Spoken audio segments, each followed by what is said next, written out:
นับถอยหลังสู่งานเปิดขวมิตรภาพลาวไทยแห่งที่ 5 ในท้ายปีนี้สนับสนุนโดยน้ำดื่มหัวเสือโครงการก่อสร้างขวน้ำของมิตรภาพลาวไทยแห่งที่ 5เสื่อมต่อแขวงบริคำไซหาจังหวัดบึงกาฬที่จะช่วยสร้างเงื่อนไขอำนวยความสะดวกแก่การส่งเสริมทางด้านการค้าการลงทุนและการท่องเที่ยวปัจจุบันการก่อสร้างใกล้สำเร็จสมบูรณ์เหลือเพียงเก็บรายละเอียดจะเปิดใช้ยางเป็นทางการในท้ายปีนี้ขวมิตรภาพลาวไทยแห่งที่ 5มีความยาวทั้งหมด 1,350 เมตรเบื้องลาวมีลวงยาว535 เมตรและเบื้องฝั่งไทยยาว815 เมตรความกว้างมี 17.40 เมตรมี2ช่องจราจรมีดอนกลางทางและมีทางคนยาง2เบื้องโครงสร้างของขัวส่วงเทิงบกเป็นประเภทขัวเบตงอัดแหงและโครงสร้างขัวส่วงกลางน้ำเป็นประเภทขัวแขวนขึงด้วยสายกาบ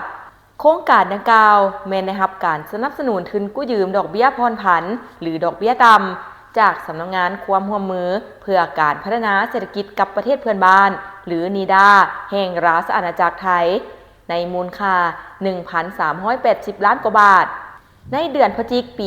2020ได้เซ็นสัญญากับผู้รับเหมาก่อสร้างขัวเบื้องสปป.ลาวโดยแม่นบริษัทนภาก่อสร้างจำกัดในมูลค่า 420.5 ล้านกว่าบาทระยะเวลาการก่อสร้างแม่น36 เดือนและสัญญาที่2แม่นการก่อสร้างทางเชื่อมต่อเข้าขัวและอาคารด่านกวดค้นเข้าออกเมืองและสิ่งอำนวยความสะดวกด้านต่างๆโดยแม่นบริษัทสลวงก่อสร้างจำกัดประเทศไทยร่วมกับบริษัทวิศวกรรมก่อสร้างสากลทันสมัยจำกัดผู้เดียวประเทศลาวในมูลค่า866 ล้านบาทในระยะเวลาการก่อสร้างแม่น30 เดือนการก่อสร้างได้เริ่มลงมือในต้นเดือนมังกร 2021ซึ่งนาเวียกส่วนใหญ่ก็ได้สร้างสำเร็จในท้ายเดือนพฤษภาคม 2025ที่ผ่านมาในตอนเช้าของวันที่ 6 มิถุนายน 2025ได้จัดพิธีเทเบตงเสื่อมต่อ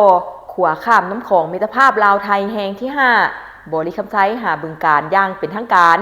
อันเป็นการยั่งยืนถึงผลสำเร็จขั้นพื้นฐานของขัวมิตรภาพแห่งนี้